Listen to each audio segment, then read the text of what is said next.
Welcome to Buckeyes Tomorrow Morning for Sunday, September 7th. I'm your host, Tom Orr. The Ohio game is in 6 days, the game against Michigan in 83 days. If you're planning your next event, make it unforgettable with Grateful Griddle, Columbus's favorite food truck, serving up smash burgers, gourmet sandwiches, and good vibes. Book your catering today at gratefulgriddleoh.com. No complaints about the vibes around Ohio State's 70-0 win over Grambling.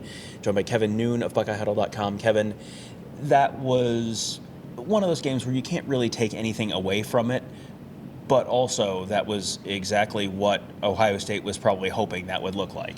Yeah, you go into that type of game and you want to be able to roll a lot of players in and out of the lineup. Ohio State was able to do that. You don't want to give up any big plays. You don't want to have, breakdowns. Ohio State really didn't have any breakdowns. Grambling State had 166 yards, 72 in the air, 94 on the ground.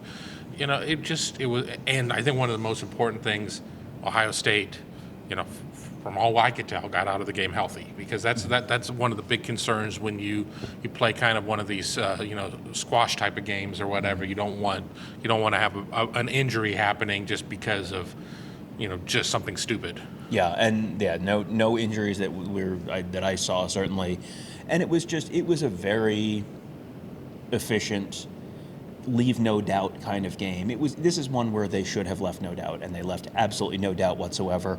Julian Sayin, 18 for 19, 306 yards, 4 touchdowns, and a pick.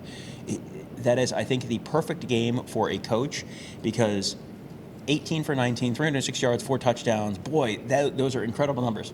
But you have an interception to teach off of. You need to have that teaching moment, and that interception was in the end zone, or like right out, it's at the 1, I guess. Yep. They didn't give him a touchback. It was right at the 1. We're up in the press box. We're like, oh, here comes the safety. And then they were able to march a little bit, and then, of course, they had to punt. But, yeah, you always want to have a little something held back to be able to have your young player sharpen the sword, be able to to do those types of things. So yeah, I think it was the perfect line, as you put it. Yeah, and looking through the rest of the box score, Julian Sayin 6 for 7 for 71 yards and a touchdown. That was Lincoln Keenhole. Sorry, he came in, looked good, again very efficient, managed the game, did what he needed to do. You got a couple passes for Tavian St. Clair. You got your exactly what you wanted out of your quarterbacks. 8 different guys ran the ball. I think I know our audience, Kevin. Everyone's going to want us to talk about which of the 8 guys who ran the ball. I think he played it. Oh no, wrong. Bo Jackson. Yeah, everybody's going to want to talk about Bo Jackson and why is he not only the starter but the super starter at this point? Going in before everybody. I mean, he looked really good. I mean, I'm not going to lie. He looked really good. I mean, let's be honest, Grambling State probably a little, they had their soul stolen already by that point. But, you can't take anything away from Bo Jackson. He did everything that was asked of him. Yeah, 9 carries, 108 yards, a touchdown, had a 51-yarder for his long. But he, I think the conversation around Bo Jackson, everyone's going to want to know, like you said, well, why isn't he starting? Why isn't he getting more carries? All the stuff that coaches are going to look for is, it's great. If you can run the ball and pick up yardage, that's great. It's all the other stuff that actually impacts who plays and when. No, I agree. I mean, there's so much that goes into it. It's just not a matter of, well, let's just sit there and just pick and choose and whatever. I mean, you need to have... there's a lot of systems that go into place and everything else this is who's getting the ones and everything else. I mean, now does Bo Jackson, maybe get a couple more ones? I mean, maybe, I don't know, but he certainly gets some more 2s. And I think that, we're not surprised that Bo Jackson looked like this. And we've been saying all along, for those who have been watching the channel, that, Bo Jackson, as the season goes on, is going to become a little bit more of a fixture out there. And with Grambling State being on the schedule where it was, we knew that this was going to kind of be a chance to arrive, and he made the most out of it. When you sit there and you see Ohio State had 4 touchdowns on the ground, and he had one of them, C.J. Donaldson, Isaiah West, and then Sam Dixon at the end of the game. So It was kind of a thing when I saw Sam in there. I was like, "Oh, I covered you in high school. I'm glad to see. I'm glad to see you get in the mix." Mm-hmm. And when you're looking at who's going to play and when, they're looking at pass pro. Can you be the lead blocker on stuff? Can you catch the ball out of the backfield? All that stuff sort of factors into those playing time decisions as well.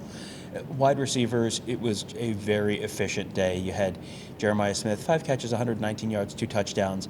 But you had 4 different guys catch touchdown passes. Carnell Tate got one, Jelani Thurman got one, Will Kazmarek got one. This was just, this was a very, very efficient game where they were, at one point, they had 300 yards passing, or 300 yards of offense, with like 5 minutes left in the first quarter. There was a point where they were on pace for something like 1,200 yards passing, and obviously didn't quite get there. Probably could have if they wanted to, but it was the offense was very efficient, very effective all game long. Defense, they rolled a lot of guys through there, but it was one of those games where they gave up some yards on the ground, but really for the most part it was just whoever was in there was in the right spot. You didn't have, when you're playing the 2s and the 3s, you can see bus. It was very, very, everyone was sort of on their P's and Q's. Yeah, I mean, the defense was sharp. There were a couple of moments of where, they ripped off an 8-yard, a 10-yard, a 12-yard play or whatever, and it's like, oh, here, this is where it's going to happen. I know I picked 66-10 in our staff predictions. I was wrong on that one, but I kind of figured there would be a point where somebody who, might not be quote unquote game ready, but who was be thrust into the game might give up a big play, but that just wasn't there. And I mean, there were a lot of great plays. I mean, I think that my favorite defensive play though was the interception by Caleb Downs. Mm-hmm. Yeah, Caleb Downs had a very Caleb Downs play where I'm sure that quarterback is going to go back and watch that in film and go, nope, there's no way he actually got to that ball. I don't believe it. Sorry. Riley Pettyjohn, very, very impressed with him as well. He was, true freshman linebacker. I think he finished with 2 tackles, but he had a forced fumble. He was around the ball quite a bit. T.J. Alford was very active among those young linebackers. 23 different players had tackles. Peyton Pierce was the leading tackler with 6. No one else had more than 4. It was just it was a very Oprah. You get a tackle, and you get a tackle, and you get a tackle, and you get a touchdown, and you get a touch. It was just the joy got spread around pretty far and pretty wide. And Ohio State did a really nice job where, on offense, the 1s got 2 quarters, the 2s got the 3rd quarter, the 3s got the 4th quarter, and on defense, they were rolling guys. I mean, I felt like you saw 12 defensive linemen before halftime. Yeah, they really did, move guys in and out. I mean, all the way, Jarquez Carter got involved, Dom Kirks. I'm sitting here looking at the list, Josh Mickens. They really had an opportunity. If you did not get into this game and you were healthy, I mean, because, there were a couple guys on the injured list. We didn't get to see Turbo Rogers, again on offense. But, as the peanut gallery said that he was hurt, he was on the injured list, so we didn't get to see him. But, it was a really good game for, to have a roster next to you, because I mean, at a couple points I'm like, all right, who exactly is this guy? Who exactly is that guy? And I do this for a living, and I had to check that out. Well, and there were a couple times when you had guys on kick coverage who were, when you have guys on kick coverage who are not normally on kick coverage together, normally they can sort of sort those numbers out.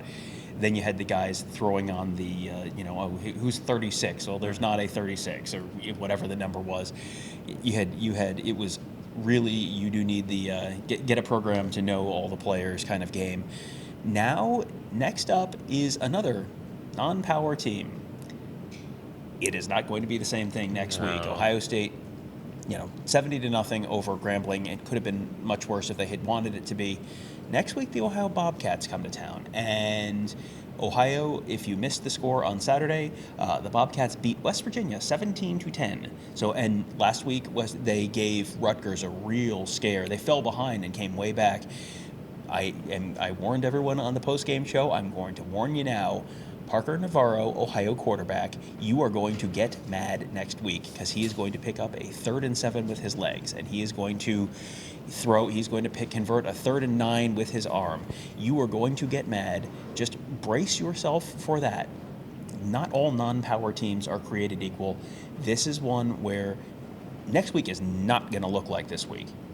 Right, and that's the thing. Don't be, for those of you who like to wager a little bit, don't bet on the shutout or anything like that. I think Ohio University is going to have some success. I think Ohio State's going to have a lot of success too in that game, and that's not taking anything away from OU and their defense, but to the Rutgers game, what was that, like 34-31 or something like that? I mean, I think that's going to be a game that, for all the hugs and kisses and kumbaya right now, there's probably going to be a couple of angry message board posts after OU, even if Ohio State wins that by 3-4 scores. Yeah, Ohio State may very well win that game 30 whatever to 17 or something like that. I'm just letting you know right now, this is a public service announcement. Be ready for, this is not going to be like the Grambling game. I'm trying to help you out here. This is in the interest of everyone's mental health. Just be prepared. You're going to get frustrated next week, and that's okay. Ohio State, though, no frustration on Saturday inside the Horseshoe. 70-0, Buckeyes over Grambling State. We're going to have much more coverage of this game, and really, the centerpiece of this game, the literal centerpiece of this game, the halftime show. We have a video already on our YouTube channel, youtube.com/Buckeye Huddle, of the halftime show. The Ohio State band, the Ohio State alumni band, they did a really cool halftime show honoring the run to the national championship to the college football playoff. And then the Grambling band, which is, you could look at Ohio State and go, that's an incredible band. And you look at the Grambling band and go, that's an incredible band. They are not at all the same. They are so different, but it was a spectacle at halftime. Yeah, and I was up in the camera deck shooting it and watching it on a little screen, and people are going to be like, so what'd you think about the band? I'm like, I'm going to have to go back and watch my video because I didn't really get to watch it. I mean, you're trying to shoot it wide, but you also, there's just, so much personality and everything else. So you sometimes get caught between the tight shot and the wide shot and everything else, but as advertised. Yes. Advertised. Maybe better. Yeah, so just like a coach, got to go back and watch the film before we can comment on it. But yes, make sure you check that out on our YouTube channel, youtube.com/Buckeye Huddle. We'll have more band content for you later on in the week. Also have plenty of stuff from last week in case you have not watched it yet. Ross Fulton and I did a couple breakdowns. Well, Ross did breakdowns. I just sat there and asked him questions. On the band? No, not on the band. On the football team.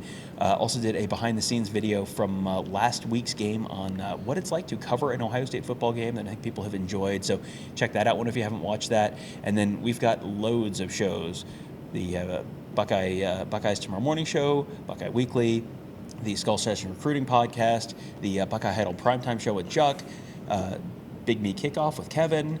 We have shows for just about everyone, all at youtube.com/Buckeye Huddle and on your podcast platform of choice. So that will do it for today. Thank you guys all for joining us. Have a great day. We will talk to you tomorrow.